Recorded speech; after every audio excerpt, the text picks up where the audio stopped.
তাহলে এই যে মানুষ অতিষ্ঠ হয়ে উঠতেছে, আমি তো এটাও নাম ধরে বলবো। এখন আমার এই নাম ধরে বলাটাকে আপনি যদি মনে করেন আমি আমার সীমা অতিক্রম করতেছি, আমরা এই সীমা অতিক্রমটা করতে চাই। আলোচনা, সমালোচনা, বিরোধিতা, এই জায়গাটা শক্তিশালী না হলে আমরা মনে করি এটা বাংলাদেশ গণতন্ত্র এবং একই সাথে ক্ষমতাসীন দল সবার জন্য সমস্যাজনক হয়ে দাঁড়াবে।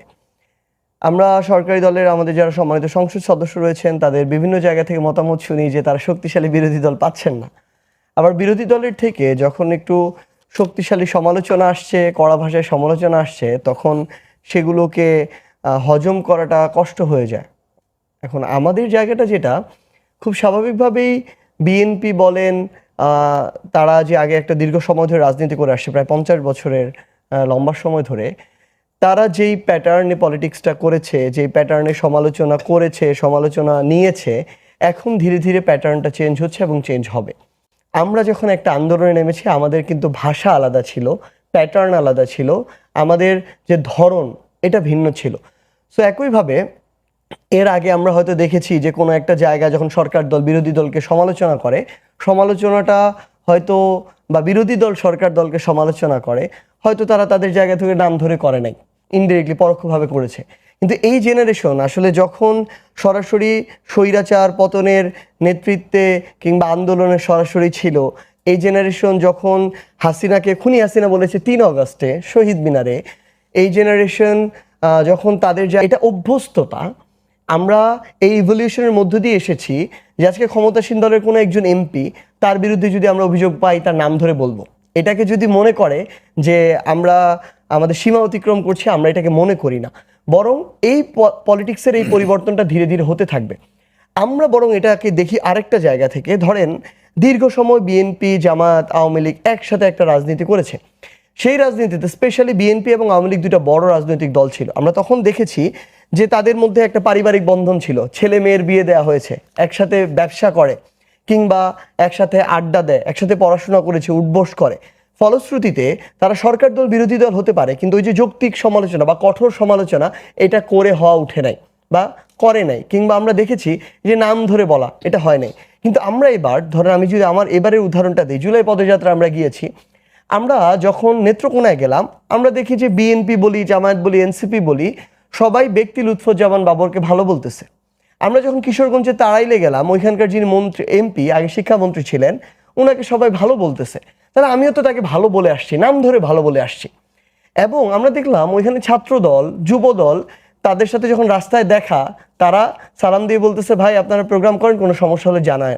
আমরা এটাও ওই বক্তব্যের মঞ্চে মেনশন করছি যে আমরা ওই ছাত্রদল যুবদলই দেখতে চাই যে বিরোধী দল দেখে দমন পীড়ন না করে বরং এরকম ভালোটাকে অ্যাপ্রিসিয়েট করবে, কোনো কিছু হলে যৌক্তিক সমালোচনা করবে, কথা দিয়ে কথা। আবার একইভাবে আমরা যখন হবিগঞ্জে গেলাম, আমরা সাধারণ মানুষ, সনাতন ধর্মাবলম্বী বলেন, মুসলিম ধর্মাবলম্বী, ধর্ম নিয়ে কোনো ইয়া নাই, বিভিন্ন রাজনৈতিক দল, ইভেন বিএনপির অসংখ্য মানুষ এসে বলতেছে যে ভাই থানায় যাই, এখানকার এমপির লোকদের ইশারা ছাড়া কথা ছাড়া একটা মামলা নেওয়া হয় না। এখানে যে জলমহলে কেউ ব্যবসা করতে পারে না মন্ত্রীর লোক না হইলে। এখানে শহরে এমন অবস্থা, কেউ একটা জমি কিনে বাড়ি করবে, ওই বাড়ি করার আগে, কাজ শুরু করার আগে কিছু টাকা না দিলে কাজ শুরু করা যায় না। তাহলে এই যে মানুষ অতিষ্ঠ হয়ে উঠতেছে, আমি তো এটাও নাম ধরে বলবো। এখন আমার এই নাম ধরে বলাটাকে আপনি যদি মনে করেন আমি আমার সীমা অতিক্রম করতেছি, আমরা এই সীমা অতিক্রমটা করতে চাই। রাইট, আমি আপনার কাছে আবার আসবো। তার আগে বিমর্শের কাছে যাচ্ছি আমি। সে একটা কথা বলছে সার্জিস আলম যে বয়সের ব্যবধান, জেনারেশনাল গ্যাপ। তো বয়সের ব্যবধানের কারণে এই সময়ের যে ছেলে পেলে তাদের ভাষা, তাদের চলন বলন যেরকম হবে সেটা আপনার আমার হওয়ার কথা না, তার বক্তব্য মোতাবেক। আরেকটা জিনিস হচ্ছে যে আমরা যখন বাপ হিসাবে আমার সন্তানকে শাসন করি, তখন কিন্তু ন্যাচারালি বাপকে সন্তানের লেভেলে নেমে আসতে হয়, আর নয়তো সন্তানকে টেনে বাপের লেভেলে নিতে হয়। এখন আপনি বলেন সে যে জেনারেশনাল গ্যাপটার কথা বলল, ঠিক সেই সমস্ত কারণে তাদের জেনারেশনাল গ্যাপ এবং বর্তমান মডার্ন যুগের যে হিসাব নিকাশ, কথাবার্তার ধরন, সেটাকে আপনারা মিসআন্ডারস্ট্যান্ডিং করে বিএনপির সাথে এনসিপির এই দূরত্ব বাড়ছে কিনা, এটা কি সাময়িক নাকি আরো দূরত্ব বাড়বে এই ধরনের? ধন্যবাদ আবু হেনা রাজ্জাক ভাই, অনেকদিন পর আপনার সাথে দেখা। আর সারজিৎ বক্তৃতা শুনি কিন্তু দেখা অনেকদিন পরই না। তবে একটা জেনারেশন গ্যাপ, এটাকে তো আপনি অস্বীকার করতে পারবেন, এটা একটা প্রাকৃতিক নিয়ম। কেউ আসবে চলে যাবে, এটাই স্বাভাবিক। এটাকে মেনে নিয়ে কিন্তু আপনাদের রাজনীতিটা করতে হবে। কেন 5ই আগস্টের যে অভ্যুত্থান, এটা তো শুরু করেছিল ছাত্ররাই। এই বৈষম্য বিরোধী ছাত্র আন্দোলন যারা ছিল তারাই তো স্টার্ট করেছিলেন। বড় রাজনৈতিক দল যারা স্টক হোল্ডার, যারা নিজেদেরকে মনে করে সবচেয়ে পপুলার রাজনৈতিক দল, তারা মেনে নেয়নি? নিয়েছে তো। তারা বলে কি, এই অবদান ছাত্রদের, কিন্তু আমরাও তাদের সাথে ছিলাম। অবশ্যই। এইটাকে আপনি কি একটা পরিবর্তন, এখানে জেনারেশন গ্যাপটাকে কি মেকআপ করা হয়নি? অবশ্যই হয়েছে। এবং আপনি দেখবেন যারা আমাদের বৈষম্যবিরোধী ছাত্র আন্দোলন, সেই আন্দোলনটার নেতৃত্ব দিয়েছিলেন, আর যারা আমরা রাজনৈতিক দল, সামাজিক শক্তি, অন্যান্য যে রাজনীতি ছিলাম, 5 তারিখের পর তারা কি সারা বাংলাদেশে দায়িত্ব পালন করেনি? বৈষম্যবিরোধী আন্দোলনে তো সব জায়গায় সাংগঠনিক সেই শক্তিটা ছিল না। কিন্তু আপনি এই যে 3টা দিন একটা দেশে গভর্নমেন্ট ছিল না, সেখানে আইন শৃঙ্খলা, আমি মনে করি ওই 3টা দিনের আইন শৃঙ্খলা পরিস্থিতি বাংলাদেশের সবচেয়ে ভালো ছিল। কিন্তু অত রাষ্ট্রের তো সরকার ছিল না, নেতৃত্ব দেওয়ার মতো কেউ ছিল না। অর্থাৎ এই পরিবর্তনটাকে মেনে নেওয়াই কিন্তু আজকালকার রাজনীতি। যারা এই সাথে তাল মিলাতে না পারবে তারা কিন্তু ছিটকে পড়বে। আচ্ছা, যদি আপনি এটা তাই বলেন, তাহলে আপনাকে আরেকটা প্রশ্ন করি আমি, যদি তাল মিলিতে না পারলে, তাহলে আপনারা এখন এনসিপিকে কিভাবে দেখছেন? আপনারা কি না রাজনৈতিক প্রতিদ্বন্দ্বী হিসাবে দেখতেছেন, নাকি জুলাইয়ের আন্দোলনের সহযোদ্ধা হিসেবেই দেখছেন? না, ইতিমধ্যে এটা দুইটা ক্যারেক্টার আছে, আপনাকে লক্ষ্য করতে হবে। একটা হলো তারা যখন বৈষম্য বিরোধী ছাত্র আন্দোলন ছিল, তখন তো সবার কাছে তো তাদের কিন্তু তখন কোনো পক্ষ ছিল না। তখন তারা বৈষম্য বিরোধী আন্দোলনে একটা স্বৈরাচার, একটা অনিয়ম, অগণতান্ত্রিক ব্যবস্থার বিরুদ্ধে তারা অধিকার আদায়ের জন্য সংগ্রাম করেছিলেন। যখন রাজনৈতিক দলে তারা পরিণত হয়েছে, জাতীয় নাগরিক পার্টি, তখন কিন্তু তারা সুনির্দিষ্ট কিছু এজেন্ডা নিয়ে এগোচ্ছে। তাদের একটা আইডিওলজি আছে, তারা কি করবে। এর সাথে যে কোনো অন্য রাজনৈতিক দলের সাংঘর্ষিক হতেই পারে, তার মতামতের ভিন্নতা থাকতেই পারে, কিন্তু টার্গেটটা কি আপনাকে সেইটা লক্ষ্য করতে হবে। আপনি কোথাও প্যারাসিটামল যদি দোকানে কেনেন, সেইটাও যেমন জ্বর সারে, আবার নাফা কিনলেও কিন্তু আপনার জ্বর সারে। নাম ভিন্নতা হতে পারে, কিন্তু টার্গেট কিন্তু একটাই, যে একটা জিনিসই কাজ করে। তো আজকে সার্জিদ মানে এনসিবিরা তারা কি চায়, যে আগামী দিনে একটা বৈষম্য বিরোধী বাংলাদেশ, গণতান্ত্রিক বাংলাদেশ, অতীতে যে রাজনীতি ছিল সেই রাজনীতি থেকে বেরিয়ে আমরা একটা নতুন রাজনীতি করব। এখানে আমি প্রতিদ্বন্দ্বী তো মনেই করি না, বরং আমি করি এটা একটা হেলদি কম্পিটিশন ইন পলিটিক্স।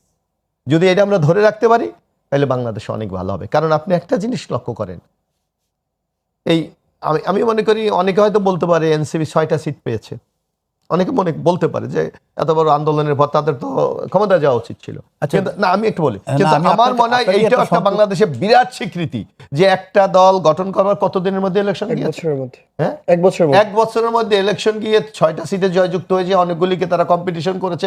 আমি মনে করি এটা গ্রেট অ্যাচিভমেন্ট ফর এনি। আমরা যে সম্প্রতি দেখলাম বেশ কিছু হামলা, এই 28 তারিখে রাজশাহীতে পাইছি, তারপরে হবিগঞ্জে পেয়েছি, নানান জায়গায় যে হামলাটা হইল, সেই হামলাটার ব্যাপারে আপনাদের তরফ থেকে বলা হইতেছে যেটা ছাত্রদল যুবদল করে নাই, করেছে সাধারণ ছাত্ররা, সাধারণ লোক।